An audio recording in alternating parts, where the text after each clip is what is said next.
संपूर्ण राज्यामध्ये मुख्यमंत्री उपमुख्यमंत्री स्वतःहून सांगतात की लाडकी लेकमुळे आम्ही निवडून आलो, परंतु या मीरा भाईंदर शहरामध्ये एका बालिकेवरती एका अल्पवयीन मुलीवरती दुष्कर्म ज्यांनी केलेले आहेत तोच एका भाजपाच्या नगरसेविकेचा भाऊ निघाला।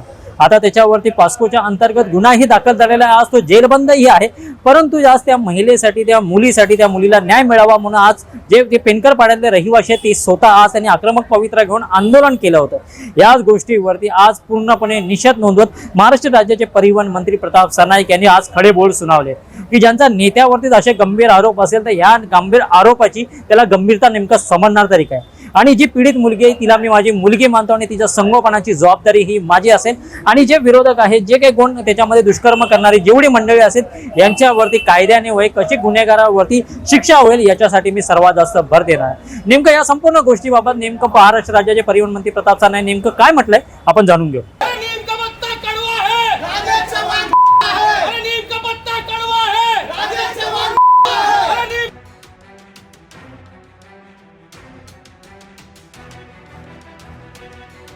भारतीय जनता माझ्याकडे पत्र आणलेलं आहे। भारतीय जनता पक्षाच्या नगरसेविका अनिता पाटील यांचे 2 भाऊ, ती लहान मुलगी 5वी इयत्तेत शिकत असताना पासून तिच्यावर अत्याचार करत होता। मध्यंतरीच्या काळामध्ये एका भावाचा मृत्यू झाल्यानंतर दुसऱ्या भावानं तिच्यावर अत्याचार करणं चालू केलं आणि त्यानंतर त्या मुलीनं पोलीस स्टेशनला तक्रार केल्यानंतर त्या दुसऱ्या भावाला अटक केली। खरं तर महिला व बाल कल्याण समितीची सभापती असलेली अनिता पाटील आणि तिचे भाऊ हे दुष्कृत्य करतात, त्या भावाला अटक केली, त्यांनी त्याचा गुन्हा पण मान्य केला, त्याला आता पोलिसांनी पकडलेलं आहे। मला असं वाटतं की भारतीय जनता पक्षाच्या नेत्यांनी, मीरा भाईंदर शहरातील नेत्यांनी ह्या सगळ्या घटनेची गंभीर दखल घेणं गरजेचं आहे।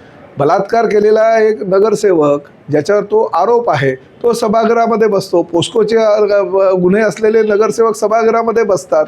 अशा प्रकारे असे गुन्हे दाखल असलेले जर लोक ह्या सभागृहामध्ये बसत असतील तर मीरा भाईंदर शहराला काय हीच भाजप का, हा प्रश्न पडलेला आहे। त्यामुळे नरेंद्र मोदी यांच्या नेतृत्वाखाली अतिशय चांगलं काम देशामध्ये करत असलेली भारतीय जनता पक्ष किंवा राज्यामध्ये देवेंद्र फडणवीस यांच्या नेतृत्वाखालील डेव्हलपमेंटच्या माध्यमातून काम करत असलेला भारतीय जनता पक्ष आणि त्या पक्षाचे मीरा भाईंदर शहराचे असे लोकप्रतिनिधी म्हणजे त्यांना सुद्धा कुठेतरी शर्मेनं मान खाली घायला लावेल असे कृत्य करतात। मी माननीय मुख्यमंत्र्यांना त्या संदर्भात भेटणार आहे आणि असे गैरकृत्य करणाऱ्या लोकांना त्यांच्या पक्षातून त्यांनी हकालपट्टी करावी आणि त्याचबरोबर ही अनिता पाटील ज्यांच्या भावाने हे दुष्कर्म केलेले आहेत असे फक्त 1-2 नव्हे तर अनेक गुन्हे त्यांच्यावर दाखल आहे ही सुद्धा मला माहिती मिळाली। त्या मुलीनं स्वतःच्या सहीचं पत्र हे मला आणि पोलीस आयुक्तांना दिलेलं आहे आणि ह्या त्या मुलीने स्वतः इकडे येऊन माझ्याकडे तक्रार केल्यानंतर मी त्याची दखल घेतली। त्या मुलीच्या भविष्याचा विचार करून त्या मुलीचं भविष्य कसं पुढे येईल तिला सगळी आयुष्यभर मदत मी करण्याचं आश्वासन दिलं नव्हे, वचन दिलं, कारण ती पोरगी आहे आपली, शेवटी लहान पोरगी आहे। तर त्यामुळे त्या मुलीला सर्वतोपरी भविष्यामध्ये तिच्या नोकरीचा कामधंद्याच्या निमित्तानं मी सगळं सहकार्य करणार आहे आणि तिला मी सांगितलेलं आहे की जर कुणी वाकड्या नजरेनं तुझ्याकडे बघत असेल आणि तुला जर कुठला त्रास असेल तर एक बाप म्हणून प्रताप सरनाईक तुझ्याबरोबर राहील, तू काही काळजी करायची गरज नाही आणि मी तिला तसं वचन दिलेलं आहे। सर, आज पेनकर पाड्यातले जे ग्रामस्थ आहेत त्यांनी आज मोर्चा नेला होता की हे दुष्कर्म करणारी जी व्यक्ती आहे त्यांनी अनेक गावातल्या लोकांवरती असा आरोप केलेला आहे आणि दुसरी गोष्ट दादागिरी, गुंडेशाही असे लोक जर ह्या भाजपामध्ये असतील, अजूनही 3 दिवस झाले तरी भाजपाच्या आमदारांनी याच्यावरती एक अजून वक्तव्य केलं नाही। मला असं वाटतं कसं आहे की पूर्ण जे पाळमुळं आहे ते बघायला पाहिजे हो। ज्यांच्यावर तुम्ही काय त्यांच्याकडनं अपेक्षा करणार, त्यांच्यावरच असे गुन्हे दाखल आहेत, तेच लोक ह्या शहराचं नेतृत्व करतायत।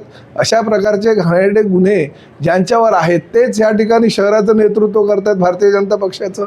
त्यांच्या खालची लोक, नगरसेवक ज्यांच्यावर बलात्कारासारखे गुन्हे आहे, पोस्कोसारखे गुन्हे ते नेतृत्व करतात, अजून त्यांच्याकडनं काय अपेक्षा करणार। त्यामुळे मला असं वाटतं त्यांना काही विचार न करण्यापेक्षा ह्या संदर्भात मी माननीय मुख्यमंत्र्यांकडेच ह्या सगळ्या गोष्टींची कल्पना त्यांना देणार आहे।